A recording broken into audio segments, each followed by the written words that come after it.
what might have come up for you that you wanted to bring up today at the session?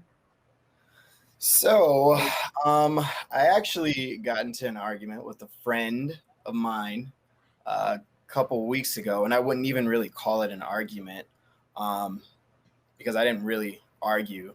Uh, Instead, I really just kind of stayed away from anything that might have turned hostile when this friend of mine was absolutely in the fault rather than, well, I believe so. I believe they were at fault rather than I was, at fault.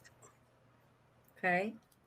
And you were speaking with this friend, and what did that look like at the beginning of the conversation? How were both of you at the beginning? So this friend, of course, it's over money. It's always money, isn't it? So it was me who actually went ahead and I loaned a friend money. That friend of mine, uh, well, it was a bit of a prolonged interaction. It didn't happen all at once, so that happened to kind of preface it. And then I went, and a couple days went by, and I figured, hey, I covered you. You mind anteing up now? Maybe potentially, get me give me my money if you can at the moment. And this friend of mine didn't respond at all. And in this moment, I would like to press the issue a bit more, but I just don't have it in me to do so. And why would that be? What are some things that you feel might be coming up for you in that are in front of you that would keep you from pressing that?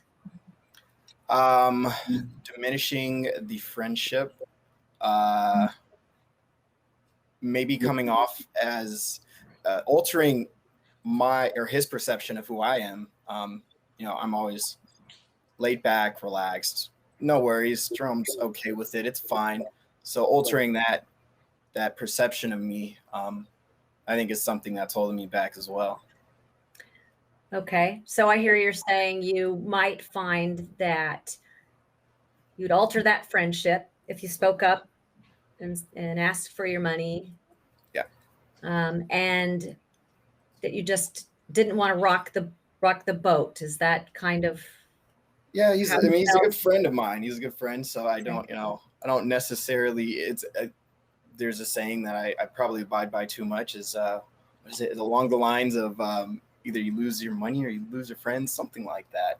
Okay. So yeah. I'm on the lose your money end of the spectrum, but I'm also at a point in time in my life where this is something that I probably should work on, and I do want to work on. And I just, I kind of, again, I try and prevent altercation because I'm trying to preserve that friendship and also preserve that perception of who I am, and who people have known me to be in the past. When isn't it necessarily isn't who I am now, because I mean I like to think that I grow every day, and again, something that I'm working on. So I see that you acknowledge that. A little bit before you had mentioned that you said um, this is a good time for you to start, not in those words, but you had mentioned this is a good time for you to start. You're at the time in of your life now where you should start this. Has this been something that you've been avoiding most of your life? Presenting what you want to say to friends or people in front of you? Pretty much. I mean, just in the really where I'm at. I know there's a way to say it that can preserve the friendship, um, but and it'll come to me. I know it will, because I've done it in the past. But sometimes, again, this is something I'm trying to work on. Really, it's not like it's an astronomical amount of money or anything like that. It's really just, I'm just want to present myself as someone with respect in this friendship. It should be a two-way street. It shouldn't really always lean on me to be that respectful person in the scenario. It should always be, again, on both ends of the street. What if you said that exactly to your Hmm. friend? Yeah.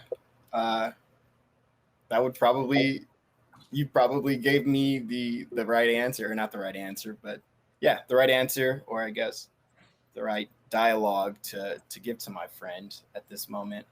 Um, yeah, yeah, that's probably perfect.